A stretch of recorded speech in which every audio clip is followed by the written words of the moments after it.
Sorry, Morbius. Looks like it's a Minions sweep after all. Seriously though, this movie's actually pretty damn good and I'm excited to talk about it. Take it away, Otto. Bella storia. Porca le tondolo, quando le pari pari mene. Il bacco, bacchi berger. La papiquarella.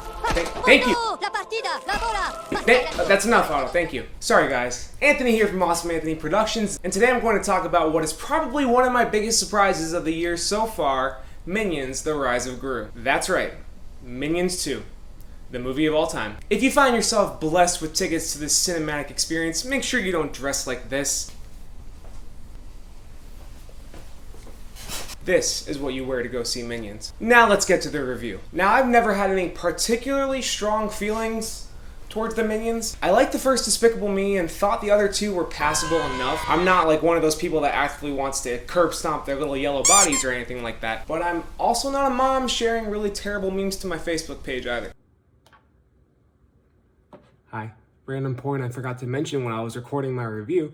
I like 2015's Minions, but it was definitely not a great movie. So knowing that I don't really have any strong feelings either way towards the Minions, I didn't really have many expectations going into this film. And from the insane opening set piece that sets the ridiculous tone to follow, Victoria and I knew that we were in for a hell of a ride. Gru, voiced by Steve Carell still, who was about 10 or 11 in this film, they mentioned his age early in the movie and I cannot remember because of how crazy the rest of the movie got, is on his way to the big leagues of villainy now that he has the Minions on his side, led by Bob, Stuart, and Kevin returning from the last film, with the new addition of Otto, my friend that you met earlier. Anyway, Gru wants to join the Vicious Six after they kick out one of their members from being too old, Knuckles, voiced by Alan Arkin, and props to Victoria, she caught that voice pretty early on when it took me a couple scenes to realize that was him. So after Gru's meeting with the Six goes pretty badly, he steals an ancient magical artifact they have called the Zodiac Stone, and is eventually, shocker, on the run, coming face to face with the very member of the Vicious Six that they kicked out in the beginning of the movie, who kidnaps him, meaning the fate of Gru lies in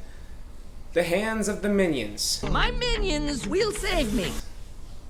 Well, he's fucked. I'm not sure if I'm just getting less cynical as I grow older and grow in my marriage and grow as a young man, but I had an absolute blast watching this movie. The Minions tend to get a lot of hate for being indistinct little cash cows with lazy designs, gibberish dialogue, and silly slapstick comedy. But for some reason in this film, they have so much charm, character, and silliness to them that almost every bit of their shtick works. Thank you. Good night. Good night.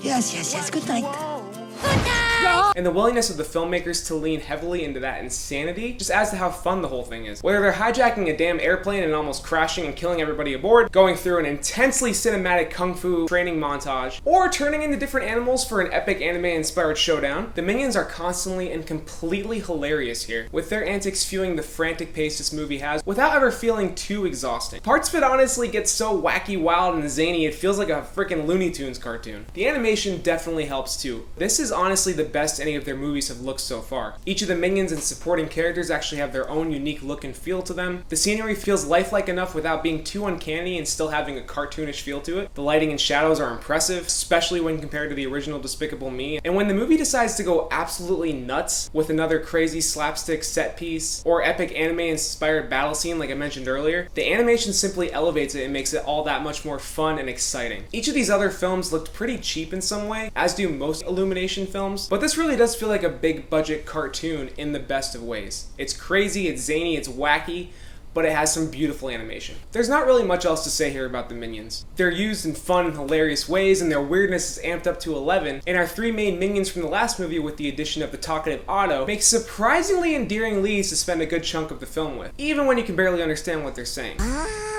Teach-nous kung fu pour smoochy smoochy. Also, notice how I said we spend a good chunk of the film with them, because even though this movie is called Minions and it's a sequel to Minions, it is also called The Rise of Gru. And in the middle of all the exciting craziness that the Minions get into, we have to keep checking back to Gru and Knuckles and their story. And though there are a few laughs and surprising emotional beats here and there with that story, it honestly didn't really do much for the film or Gru's story as we already know it. We got enough of Gru's backstory through flashbacks in the original films and know enough about where he ended up to where it doesn't really feel like necessary storytelling. And I kind of wish the film would have just had Gru get kidnapped and then only followed the minions as they try to get him back. Instead, we spend time with the minions, sure, we smile and we laugh and we get pulled in by the wackiness and we love how crazy this is, but then we get ripped out and we get kind of a cliche story about someone past their prime trying to pass the torch to the younger generation, which is a little derivative and has been in a lot of movies lately. Thankfully, that's not a huge part of the film, and there is enough complete and utter insanity and fun throughout the rest of the movie to where you can stay definitely engaged until the completely insane finale.